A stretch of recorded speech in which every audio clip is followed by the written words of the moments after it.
कि भाई मेरे मैथ के हिसाब से मैं अगर अपना घर रेंट पे रहूं, जो मेरे पैसे बच गए मैं उसको इन्वेस्ट कर दूं, इवेंचुअली तो मेरा कॉर्पस बढ़ता ही रहता है। But at the same point of time घर सिर्फ घर थोड़ी होता है। कहीं पे एक जाता हूँ ना शाम को ऑफिस से फ्रस्ट्रेट हो गया, तो this is the place I where I want to be. Home town define कैसे होता है ना, होम होने से होता है। आज से 5 साल बाद मैं बैंगलोर में होऊंगा भी नहीं होऊंगा। अब मैंने घर ले लिया ना यार, मेरे को जाएगा कि मेरे ना एक EMI बन गई। मेरे को यार वो डिसीजन मेकिंग फैक्टर्स के अंदर ये नहीं फंसाना। बट कल उठ के यही क्वेश्चन आपके दिमाग में भी आएगा, जैसे आपके पापा ने आपके लिए एक जनरेशनल होम छोड़ा है, वैसे ही मेरे बाप ने क्या छोड़ा है मेरे लिए।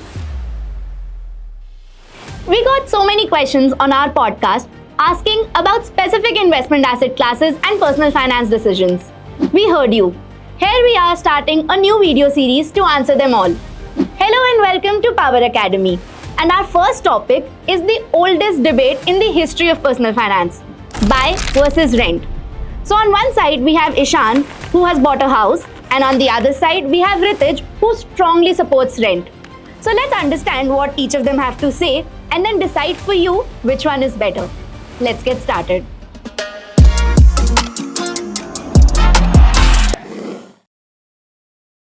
यार मैं ना रेंट पे इसलिए रहने का सोचा था कि मेरे को एक्चुअली पता नहीं कि मेरी जॉब कहाँ ले जाएगी। लाइक जैसे यार बैंगलोर में आई थिंक मेरे को याद नहीं, तो पिछले 10 साल में मैंने 7 बार घर बदला है और हर बार ही मेरा ऑफिस चेंज होता रहा है, तो मैं घर बदलता रहा हूँ। तो आई वाज लाइक मैंने एक बार ले लिया फिर तो मैं वहीं रह जाऊँगा, और आपने बैंगलोर का ट्रैफिक तो फिर है ही। सो यार मेरे को ऐसा लगता है कि I would always like to be closer to my office, और फिर यार जहाँ ऑफिस वहाँ मैं। आपको क्या लगता है? यार घर सिर्फ घर थोड़ी होता है। वहां पे मैं अपने पूरे इमोशन लगा दूंगा वो चीज को ऐसा बनाने में जहाँ पे मैं फील करता हूँ कि यार कहीं पे एक जाता हूँ ना शाम को ऑफिस से फ्रस्ट्रेट हो गए, तो this is the place I where I want to be. Landlord वाले घर के अंदर मैं ना अपने ढंग का कुछ कर पाऊंगा। मैं IKEA में जाता हूँ, मान दो मैं सोता हूँ 10 चीजें, ये तो नहीं लग सकती यहाँ पे, ये मना कर देगा मेरे को, इसकी मेरे पास जगह नहीं है क्योंकि मैंने प्लान नहीं किया, वो स्पेस मेरी है ही नहीं। यार बट आप ये भी तो सोचो ना, 10 साल में मैं पहले जिस घर में रहता था वर्सेस जिसमें मैं आज रहता हूँ, बहुत जमीन आसमान का फर्क है। और घर में मैं अभी रहता हूँ ना, मैं सच्ची तो मैं खरीद भी नहीं सकता if I were to tell you, क्योंकि मेरे हिसाब से वो घर उतने का वर्थ ही नहीं है। बट फिर भी when I'm planning my family together, emotionally I'm connected to this space जहाँ पे मैं, जैसे मेरे घर की यादें मेरे से जुड़ी हुई है बचपन से, क्योंकि मेरे पापा की ट्रांसफरेबल जॉब नहीं थी, एक ही घर था हमारा, ठीक है, और खुद का ही घर था। तो घर का हर एक कोने में हर एक स्टोरीज में मेरा खुद का एक पार्ट है, मैं अपने आप को एसोसिएट कर सकता हूँ। अगर मान लो उसी घर में मैं नहीं जन्मा होता और मेरे पापा की शायद ट्रांसफरेबल जॉब होती, तो मेरे लिए घर की इमोशनल वैल्यू बहुत कम होती, क्योंकि मैं घर से कभी अटैच नहीं हुआ था। बट अगर मेरे पास वो फ्लेक्सिबिलिटी है कि मेरी नेक्स्ट जनरेशन को एक स्पेस से अटैच कर पाऊँ और उसकी इमोशनल जो जर्नी है from his birth to maybe schooling or something, that they can get that dedicated space somewhere and without any hesitation or worry कि जो भी करना है कर यार, ये जगह तेरी है। घर खरीदने के बारे में सोचा है आपने? इट्स अ डिसीजन जो मेरे हिसाब से अभी बहुत टू अर्ली टू टेक है, क्योंकि यार मेरे को नहीं पता आज से 5 साल बाद मैं बैंगलोर में होऊंगा भी नहीं होऊंगा। ठीक है, अब मेरे को प्रॉब्लम इंडिया में रहना भी या नहीं रहना, ये सारे आंसर मेरे पास है ही नहीं। अब मैंने घर ले लिया ना यार, मेरे को जाएगा कि मेरे ना एक EMI बन गई। मेरे को यार वो डिसीजन मेकिंग फैक्टर्स के अंदर ये नहीं फंसाना, क्या घर है मैं रुक जाऊं, मैं ना जाऊं अमेरिका। और फिर मेरे को ऐसा लगता है यार कि ये सब मैं सोचता रहूंगा ना कॉन्स्टेंटली, तो फिर मैं यही सब सोचता रहूंगा। मेरे को सोचना ही नहीं है सब। मैं सारा टाइम ये क्यों सोचता रहूंगा कि आज से 20 साल बाद तक मैं लोन ही देता रह रहा हूँ। मैं क्यों दे रहा हूँ 20 साल तक लोन? बट वो आपकी जनरेशन तक ही लिमिटेड होगा ना। कल उठ के जब आपकी ये जनरेशन यहाँ से जो आपकी नेक्स्ट जनरेशन होगी वो बैंगलोर में सेटल होना चाहेगी शायद, या फिर इन जनरल जहाँ पे भी आप अपनी नौकरी कर रहे हो वहाँ पे सेटल होना चाहेंगे, ठीक है, तो वही सिटी में डोंट यू थिंक कि आपका एक फाउंडेशन, एक बेस होना चाहिए, ठीक है। It's a more emotional decision. Maybe your parent thought like that, you are not thinking like that in this age, but कल उठ के यही क्वेश्चन आपके दिमाग में भी आएगा, जैसे आपके पापा ने आपके लिए एक जनरेशनल होम छोड़ा है, वैसे ही मेरे बाप ने क्या छोड़ा है मेरे लिए। Were there any external factors that affected your decision? So now I come from a very not that traditional, but yes, like moderately traditional family, जहाँ पे ना एक पेरेंट को एक सोशल स्टेटस बोल सकता हो या फिर एक सोशल टैबू होता है इंडिया में कि यार खुद का घर नहीं है तो parents are always anxious, right. तो उनके लिए भी एक रिलीफ है सोशली कि यार चलो लड़के का खुद का घर है।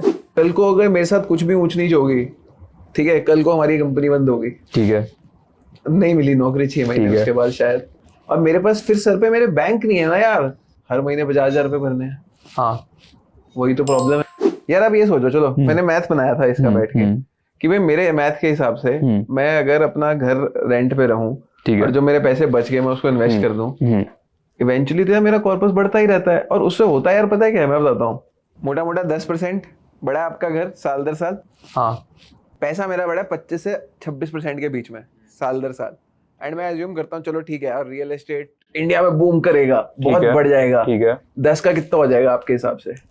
15-16, बस उससे ज्यादा 15-16, मैं कहता हूँ आप 17 लगा लो यार। तो मेरा जो 25 है, अब मैं कह रहा हूँ इवेंचुअली वो पैसा तो ज्यादा बढ़ गया ना। मतलब that's a fair point, I agree कि आपका पैसा ज्यादा बढ़ रहा है, मेरा इन्वेस्टमेंट उतना ज्यादा नहीं बढ़ रहा है, but at the same point of time I am not saying कि वो कोई लॉजिकल मैथमेटिकल रीजनिंग है, but it's more like a emotional decision कि जो जनरेशंस को थोड़ा सा काम डाउन कर देता है। And that also brings a belongingness to me as well कि यार मैं यहाँ से हूँ, या तो फिर मेरी नेक्स्ट जनरेशन बोल पाएगी कि मेरा यहाँ पे एक घर है। लाइक होम टाउन डिफाइन कैसे होता है ना, होम होने से होता है। गुड वन, ये तो बहुत प्यारा था यार। So both of them are right in their own ways. तो एक बार प्योर मैथ्स लेंस से देख लेते हैं कि what is better, buying or renting.